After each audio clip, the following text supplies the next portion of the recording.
സ്വാതന്ത്ര്യം എന്നത് ലോകത്തെല്ലാവർക്കും ഒരേപോലെ ഒരേ സമയം ലഭിക്കുന്ന ഒന്നാണോ? അതോ ഒരു കൂട്ടർ സ്വതന്ത്രരാകുവാൻ മറ്റൊരു കൂട്ടർ അടിച്ചമർത്തപ്പെടേണ്ടതുണ്ടോ? വിചിത്രമായി തോന്നാം. പക്ഷേ പൊളിറ്റിക്കൽ സയൻസിലെയും ഇന്റർനാഷണൽ റിലേഷനിലെയും പല സിദ്ധാന്തങ്ങളും ഈ ആശയത്തെ പിന്താങ്ങുന്നു.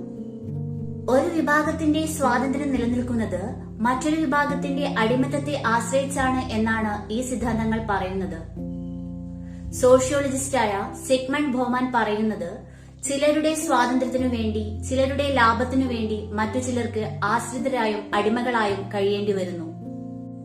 സ്വാതന്ത്ര്യം എന്നത് മറ്റൊരാളെ ചൂഷണം ചെയ്യുന്നതിലൂടെ ലഭിക്കുന്നത് ആണ് എങ്കിൽ അതിന് ധാർമ്മിക മൂല്യം ഒന്നും തന്നെയില്ല.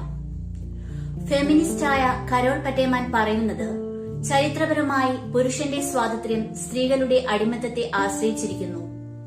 കൊളോണിയൽ സിദ്ധാന്തം മുന്നോട്ട് വയ്ക്കുന്നത് സാമ്രാജ്യത്വ ശക്തികളുടെ സുഖസൗകര്യങ്ങൾ കോളനികളുടെ ചൂഷണത്തെ അടിസ്ഥാനപ്പെടുത്തിയാണ്. ഡിപെൻഡൻസി തിയറി പറയുന്നത്, വികസിത രാജ്യങ്ങളുടെ സാമ്പത്തിക അടിത്തറ പാവപ്പെട്ട രാജ്യങ്ങളുടെ വിഭവ ചൂഷണത്തെ അടിസ്ഥാനമാക്കിയാണ് കെട്ടിപ്പടുത്തിയിരിക്കുന്നത്. വേൾഡ് സിസ്റ്റം തിയറിയും ഇതുപോലെ ഒരു കാഴ്ചപ്പാട് മുന്നോട്ട് വയ്ക്കുന്നു. ലിബറൽസും ലിബർട്ടേറിയൻസും ഇതിന് മറുവാദം കൊണ്ടുവരുന്നുണ്ട്. അസമത്വം എന്നത് സ്വാതന്ത്ര്യമില്ലായ്മയല്ല എന്നാണ് അവർ പറയുന്നത്. നിയമപരമായ അവകാശങ്ങൾ തുല്യമാണെങ്കിൽ അവിടെ സ്വാതന്ത്ര്യമുണ്ട്. തൊഴിലാളികൾ ജോലി ചെയ്യുന്നതോ രാജ്യങ്ങൾ തമ്മിൽ കരാറിൽ ഏർപ്പെടുന്നതോ ബലം പ്രയോഗിച്ചല്ല, സ്വമേധയാണ്. ഇതിനെ സ്വാതന്ത്ര്യമില്ലായ്മ എന്ന് പറയാൻ സാധിക്കുകയില്ല. ടി.എച്ച്. ഗ്രീൻ പറയുന്നത്, സമൂഹത്തിന് ഗുണകരമായ കാര്യങ്ങൾ ചെയ്യാനുള്ള പ്രാപ്തിയാണ് സ്വാതന്ത്ര്യം എന്നാണ്. ഇതിനുവേണ്ടി ഒരു വ്യക്തിയുടെ വ്യക്തിത്വ വികാസത്തിന് ആയുള്ള സാഹചര്യങ്ങൾ സമൂഹം ഒരുക്കണം.